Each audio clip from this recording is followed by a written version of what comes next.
دیکھیں جی، ملک کے اندر مہنگائی جو ہے وہ IMF اور دوسری جتنے بھی ہم نے قرض اٹھائے ہوئے ہیں ان کی وجہ سے ہے. لیکن پوری دنیا میں ممالک ہیں جو قرض لیتے ہیں اور قرض دیتے بھی ہیں واپس اور سارا کچھ. ہمارے ملک کے اندر جو سب سے بڑا مسئلہ ہے وہ سود کا ہے.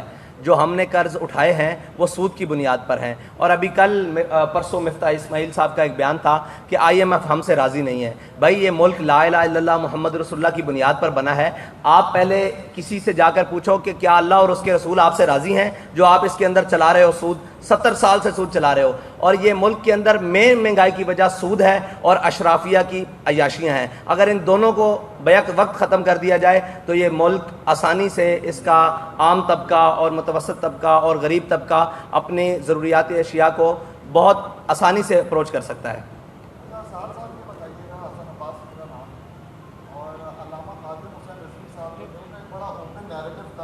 موروثی سیاست کے اوپر اور اس کے بڑا اگینسٹ دکھائی دیتے تھے، لیکن TLP میں بھی ہم یہی دیکھ رہے ہیں کہ موروثی سیاست جو ہے وہ ہمیں دکھائی دے رہی ہے.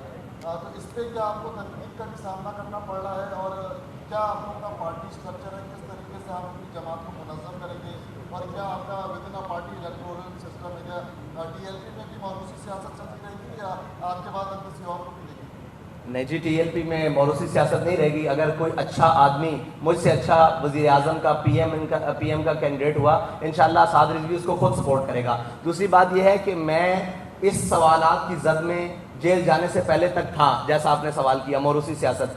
لیکن جیل جانے کے بعد میں 8 مہینے اس پارٹی کا چیئرمین نہیں رہا. میرے بعد قائم مقام لوگ موجود رہے، حضرت رہے، اس کے بعد بہت سارے لوگ رہے تو انہوں نے پارٹی کو چلایا. اس کے بعد آنے کے بعد لوگوں نے متفقہ طور پر پھر مجھے پارٹی چیئرمین بنا دیا. حالانکہ میں اس بات پر راضی نہیں تھا. میں یہ کہہ رہا تھا کہ آپ کوئی اور امیر منتخب کر لیں. لیکن وہ جیل کے سارے معاملات اور مشکلات گزارنے کے بعد لوگوں نے پھر اعتماد کا اظہار کیا. اب میں ان سوالات کی زد میں نہیں ہوں اور انشاءاللہ تحریک لبیک موروثی سیاست کرنے کی نہ حامی ہے اور نہ قائل ہے، نہ اس کا طریقہ کار ہے. مجھ سے اچھا کوئی بھی پرفارم کرے گا آج بھی تحریک لبیک میں تو اس کے لیے صدر کی سیٹ بھی خالی ہے، نائب صدر کی اور سیکرٹری جنرل کی ہر سیٹیں خالی ہیں اس کے لیے انشاءاللہ.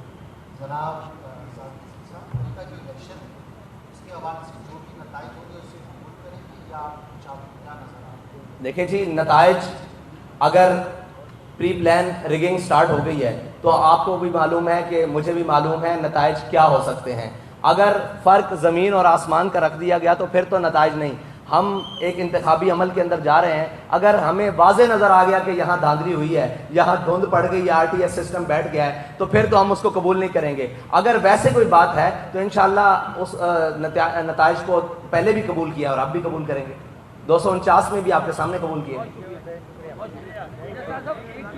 السلام علیکم ورحمۃ اللہ. محمد ابراہیم چترالیہ نجوم نیوز سے. وزیر اعظم شہباز شریف جب مدینے کے دورے پہ گئے تھے تو وہاں جب ان کے مسجد نبوی کی بے حرمتی کی گئی اس حوالے سے تحریک لبیک پاکستان کا کوئی خاص تحریک اس حوالے سے نہیں دیکھی. بسم اللہ الرحمن الرحیم. شاید آپ تک وہ ہمارا بیانیہ اور ہمارا بیان نہ پہنچا ہو. تحریک لبیک پاکستان نے بڑا واضح رد عمل دیا تھا کہ حرم نبوی کی توہین کسی صورت بھی برداشت نہیں ہے. جانے والے کو بھی وہاں سر جھکا کر جانا چاہیے اور بغیر پروٹوکول کر کے جانا چاہیے، اور جو وہاں پہ توہین کر رہے تھے ان کو بھی خیال کرنا چاہیے. لیکن تحریک لبیک کا ایک سوال ہے پوری قوم سے کہ حرم نبوی حضور کا گھر ہے، گھر کی توہین ہوئی ہے. جب حضور کی ذات کی توہین ہوئی تھی تو آپ سب کہاں سوئے رہے تھے؟ ہم تب بھی چیخ چیخ کے کہہ رہے تھے کہ یہ حضور کی ذات کا مسئلہ ہے، حضور کے گھر کا مسئلہ ہے. یہ ہمارے جو جتنے بھی سیاسی قیادت ہے اور مذہبی قیادت ہے ان کو اپنی عزت بتانے کی بجائے لوگوں کو سب سے پہلے اللہ اور اس کے رسول کی عزت بتانی چاہیے تاکہ لوگوں کو اس کا تقدس ان کے ذہنوں میں ملوز خاطر رہے کسی بھی مقام پر. صاحب السلام علیکم. عبدالرحمان بھائی سماجی سے. سر ایک سوال ہے کہ جب سے تحریک لبیک پاکستان وجود میں آئی ہے جب سے ایک خاص اعتراض آپ لوگوں پر اٹھایا جاتا ہے کہ ماضی میں ہم دیکھتے تھے کہ جو بھی آپ کے جس مکتبہ فکر کو آپ ریپرزینٹ کرتے ہیں اس کی جو تنظیمیں تھیں جیسے JUP کی یا باقی دیگر تھی تو ان پر متشدد ہونے کا یا تشدد کا الزام نہیں لگتا تھا. لیکن تحریک لبیک پاکستان پر ایک سب سے بڑا جو الزام لگایا جاتا ہے وہ کہ بھائی یہ تشدد کرتے ہیں یا دھرنوں میں جو بھی سارے معاملات ہوئے. اور ایک سوال ہے کہ سر جو 240 کا کینڈیڈیٹ ہے کاشف رضوی صاحب ان پر بھی جو مخالفین ہے بہت زیادہ پروپیگنڈا کر رہے ہیں اس پر بھی ذرا بتا دیں کہ بھائی وہ ان کو کہ بھائی آپ کو کوئی اپنا پارٹی کا کوئی کارکن نہیں ملا تھا ٹکٹ دینے کے لیے کہ اس پر بھی بہت زیادہ اعتراضات اٹھائے جا رہے ہیں کہ بھائی وہ لینڈ لیبرس کے ساتھ ہی ہیں یا ماضی میں ان کا فلاں بیک گراؤنڈ تھا یا جو بھی تھا واٹ ایور. آپ نے